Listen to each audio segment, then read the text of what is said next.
Good morning. It's a sunny day today. It's beautiful. It's really gorgeous.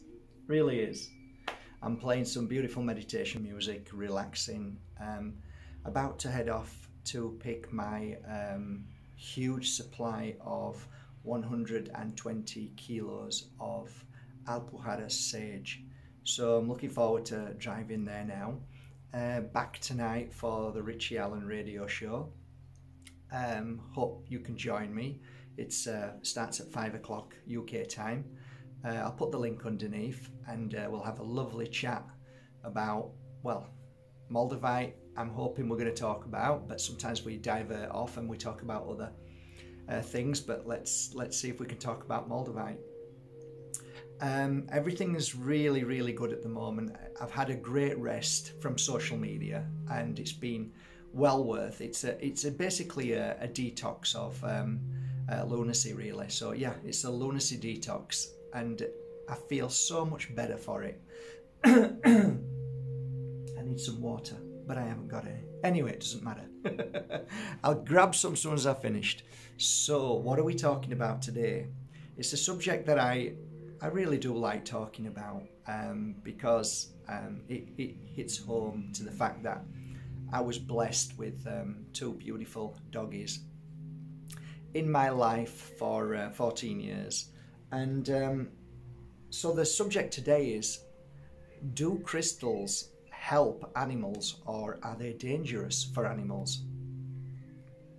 It's a great topic and one where I can only tell you my experience through being a crystal healer, a pure energy healer, and an animal healer, which I have been to the highest level.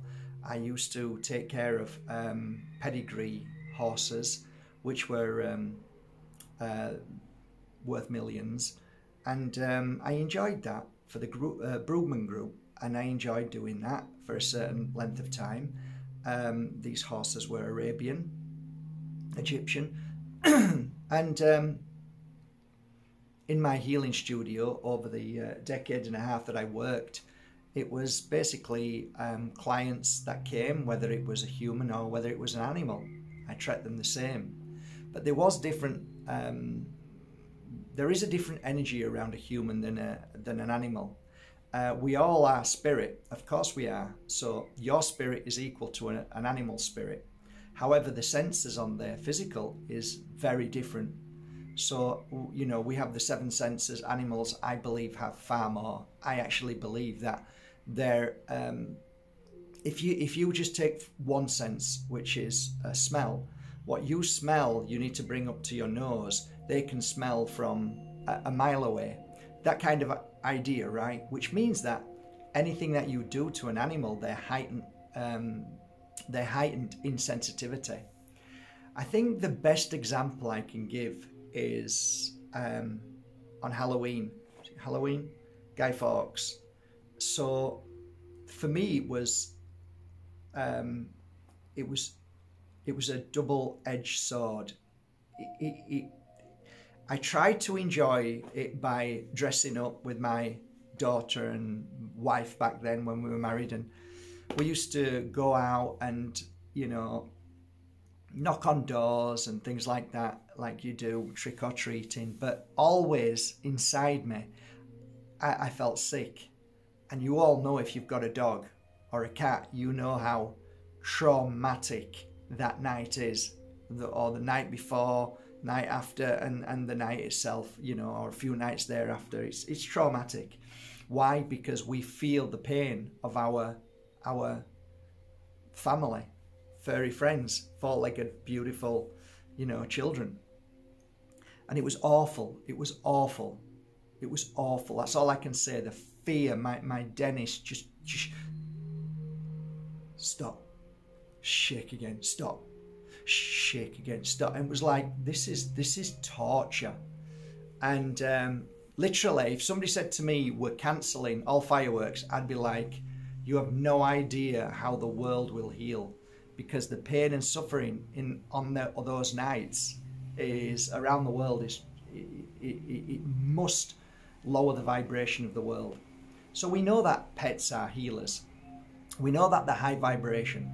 So we have to take that into account when we're using crystals with them. So the one thing I think is the most important thing is never force your work or crystals onto your beautiful pets. Never force them. So when people say, oh, should I hang one round its neck? I did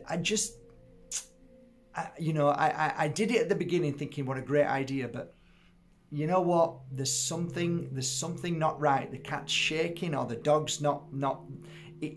So why do I say that? Our energy is different. Our energy is different from the spacesuit the doggy and cat's got, the animal's got, the little furry friend's got, and the energy within its spirit and its chi, prana, it's different from ours. Therefore, we have to respect that and try and understand it. So it takes time, of course it does. So what I noticed that what I used to do was I'd spend a lot of time away from my healing studio, and I would go to Alpujarras, I would go to Malaga, I'd go to Marbella, I'd go to La Herradura, I'd go all over the place because people sometimes couldn't get to me. And I was happy to go, and they would say, look, Mark, I've got 2 or 3 friends, would you like to come for the day? And you know, we've got 4 customers, 5 customers, and I'd say, oh yeah, absolutely. So I did that a lot.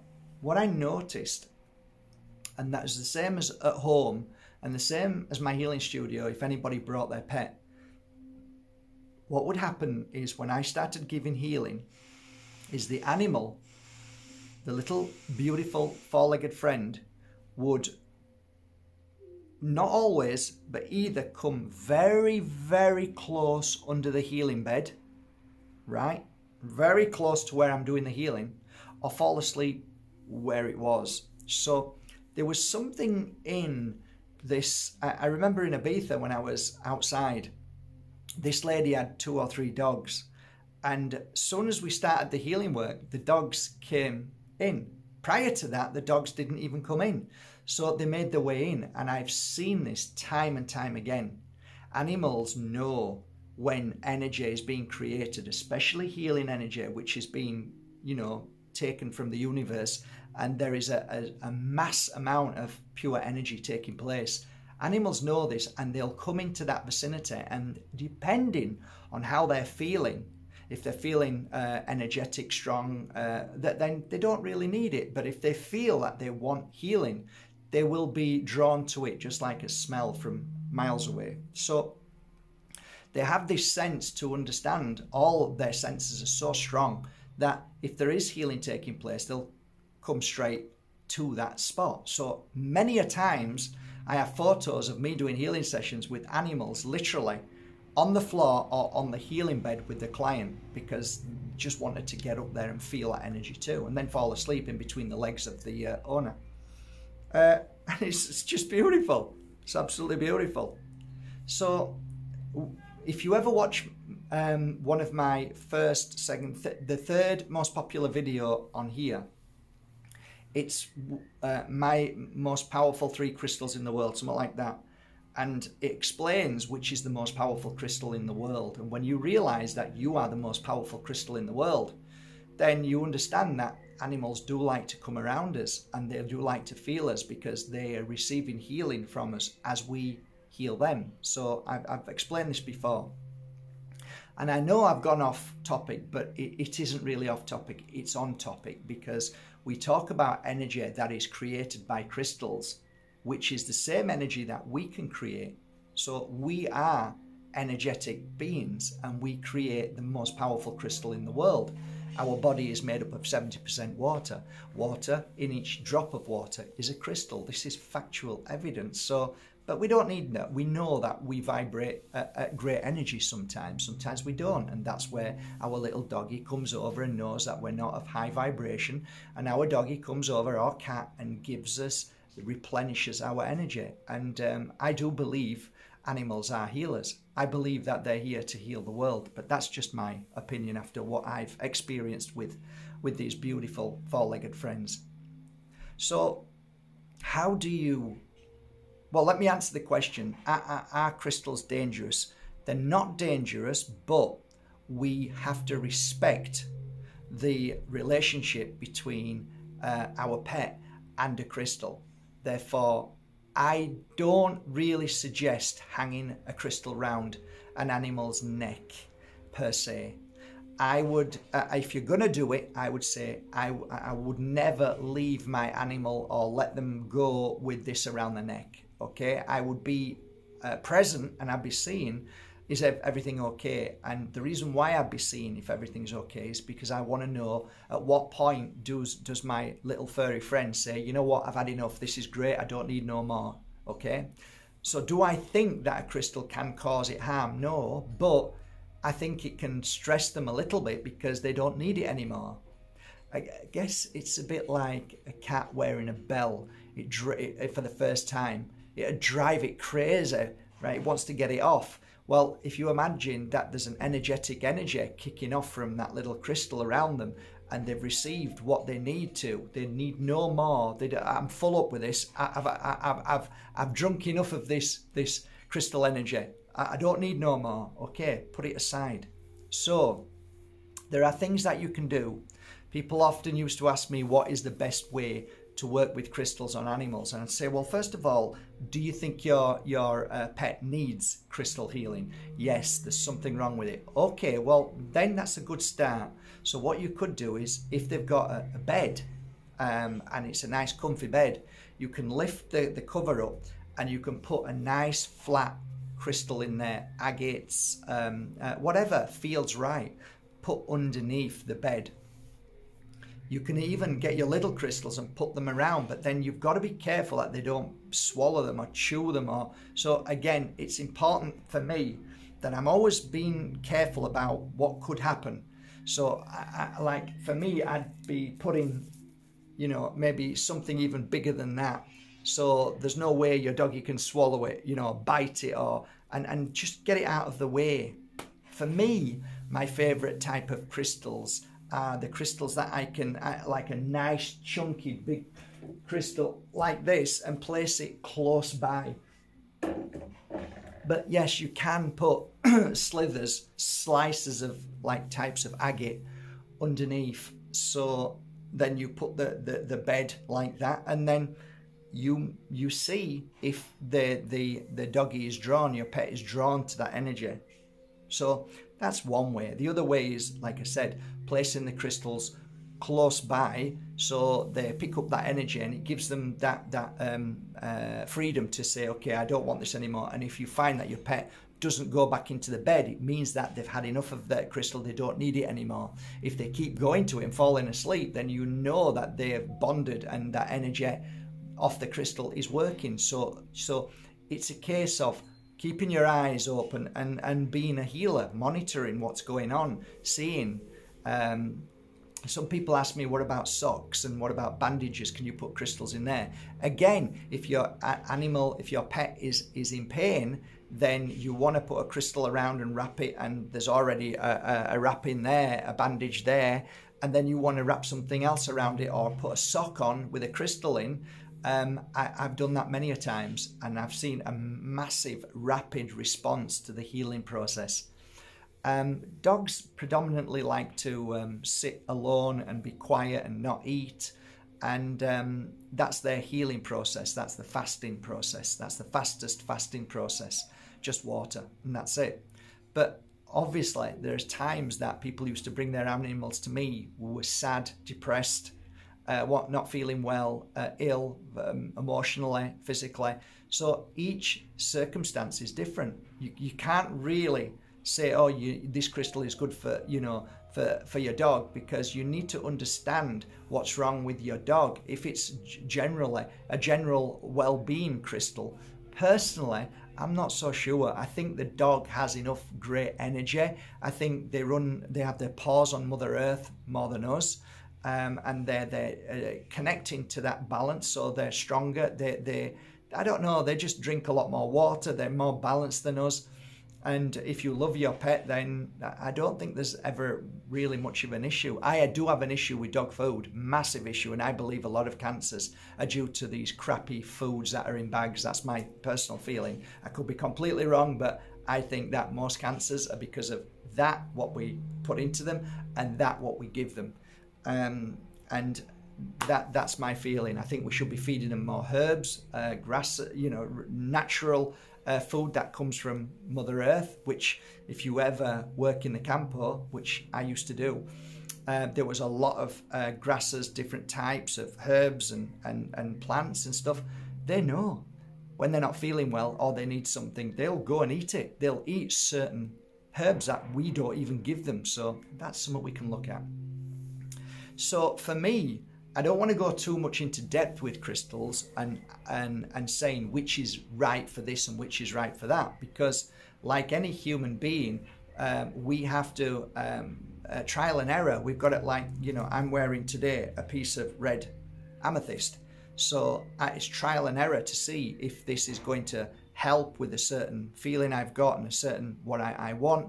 It's all about trial and error. So for me, I always think to myself, everything that a crystal does for you and me, I still believe it will do the same kind of thing for your doggy. I do.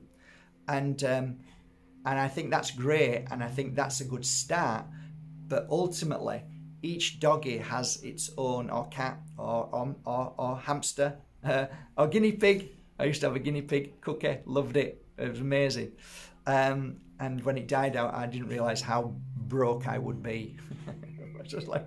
I started laughing, saying, it's just a guinea pig. But it wasn't. It was like, it was spirit. It was a spirit. It was my family. It was like our best mate. He made us laugh more than anything in the world, what he used to do. It was so funny. So yeah, all creatures have souls, all of them. Again, always bear in mind, as from a healer's perspective, I don't think crystals are dangerous. I just think that, when you are a healer and you give healing to an animal, we all know as healers that we don't need to spend as much time on an animal as we do a human being. There's just something that they're more heightened, they absorb good energy. They absorb bad energy as well, by the way. They're good at absorbing everything and heightened to it. So, I teach when people come to learn, well, how do you heal animals? I always say, go to their level and you don't need to give them too much. So I had one beautiful little Jack Russell that used to come to me, and it was 15 minutes maximum. And then it'd be flying around the room. This little boy would be flying everywhere. And then there was another Jack Russell from another lady friend of mine, and 2 or 3 minutes, and then it was enough. So sometimes it can be minutes. And then if the four-legged friend isn't feeling too good, and feeling then a little bit more, but you go with your gut instinct. That's the same with crystals. Work with crystals. And if you're holding a crystal and your pet is not feeling too good, hold your crystal and then stroke, gently stroke. I always stroke my animals, always stroke pets, always. Never stop and stick your hand on their head and stay there, because they don't like it. Nobody likes that. But if you just gently put your hand there and start stroking, then that's a different feeling. It's a different feeling than just sticking your hand there and doing healing. So I used to heal animals with movement all the time, with strokes. And I think that's a wise thing to do. And then you can give them more, and they feel more at peace and relaxed. So these are just some tips. Sometimes you can lay with your animal and place crystals all around them, and I know a lot of people do, and then fall asleep, and then you get an amazing sleep together. If you sleep with an animal, there's an amazing connection that you have together. It's incredible. And I used to really love healing animals all over the world. I really enjoyed it. I really did. What I didn't like is that, just like humans and just like children and just like partners, there's always a recurring thing that comes, and that the root cause never seemed to get fixed. And that was very frustrating for me, because I was always trying to tell the owners that, listen, there's something up here, we need to resolve this, and it never got resolved. And that's why I stopped healing horses, because it was like I was just going back to try and help it, and then it was going to go through the same thing again, which was really sad for me. I didn't like that. But anyway, c'est la vie. Crystals for animals. I actually don't think there's a crystal that I wouldn't recommend. I think every crystal in this world is very, very powerful for your pet. I really do. I just can't say. I mean, Moldavite is extremely powerful. And for me, a little piece of Moldavite, you know, close by, sometimes is sometimes very, very powerful for your dog, and they won't go anywhere near that because it's too much for them sometimes. But sometimes they'll absorb it and stay there for ages. So again, it just depends. They just know. They have a natural instinct to know. The only time they don't is when they're so poorly that they can't get up. And a lot of the times I used to then go, and I had to be very aware of what I needed to give as healing, as crystal healing to a pet. So it's called respect, really. And I think that's the bottom line. I think what I'd like to leave this on is, if you're going to use crystals on your animals, don't get excited and don't, you know, say, I am the boss, I know what I'm doing. Just watch your beautiful four-legged friend. They know, and you can see their reactions, you can feel it. So if you are going to use different crystals, make today the day where you start to maybe write it down and say, well, today I used, you know, a nice piece of, I don't know, amethyst, or today I used a nice rose quartz, or today I used a clear quartz, today I used, you know, something a little bit more exotic in crystals, and I could see a difference, and I know. So become the teacher, become the animal healer, become become the healer, and observe and work with that, because each animal has an individual energy, and if you've got two pets, one can be completely different energy than the other. So again, it's all on an individual level. I'm not so sure if this was a great video or not, but hopefully you got one or two things from it. Thank you so much for always coming here and listening to a few of my experiences that I have over the years of being a crystal healer and an animal healer. You know, really enjoyed those times. It was great. I'm just about to actually adopt 3 dogs. I can't believe I've just done it, but I have. Anyway, that's another story. I wish you all a beautiful, beautiful day. Thank you for going to markbajerski.com, using your authentic oils, which can be used on animals. Again, treated the same way, just a little bit, not too much. And, you know, sometimes you can just put it on the bottom of the paws, but you've got to be a little bit careful, just a little bit at the bottom of the paws, because it's very sensitive. Sometimes at the back of the neck, it's very good as well. And again, if you're using incense on your animals, sometimes it can be very strong, so make sure the doors and windows are open, and if you are doing it, just a little bit around them, only a little bit, just for a few seconds. That's enough. That's enough. It cleanses them very quickly. And some dogs don't like it, so, you know, again, just be aware, okay? I think that's it. I wish you a lovely day, and I hope that you can all join me tonight on the Richie Allen Radio Show. I'll put the link below. And please, if you do join me on this link, there is a button at the top that says, I think it says comment live. So if you click that comment live button, you can comment live. You just fill in a few words. I don't know what you need to fill in, your email address and a few other things, and then you can comment. So that would be lovely to have some of your comments later on this afternoon. Remember, it's 5 o'clock. UK time, which is 6 o'clock Spain time, and I'm going to be on the show for 1 hour, and I'm looking forward to talking about Moldavite and some other amazing things. I wish you an incredibly beautiful, happy day, and whatever you're doing, do it with love and be as creative as you can. Take care.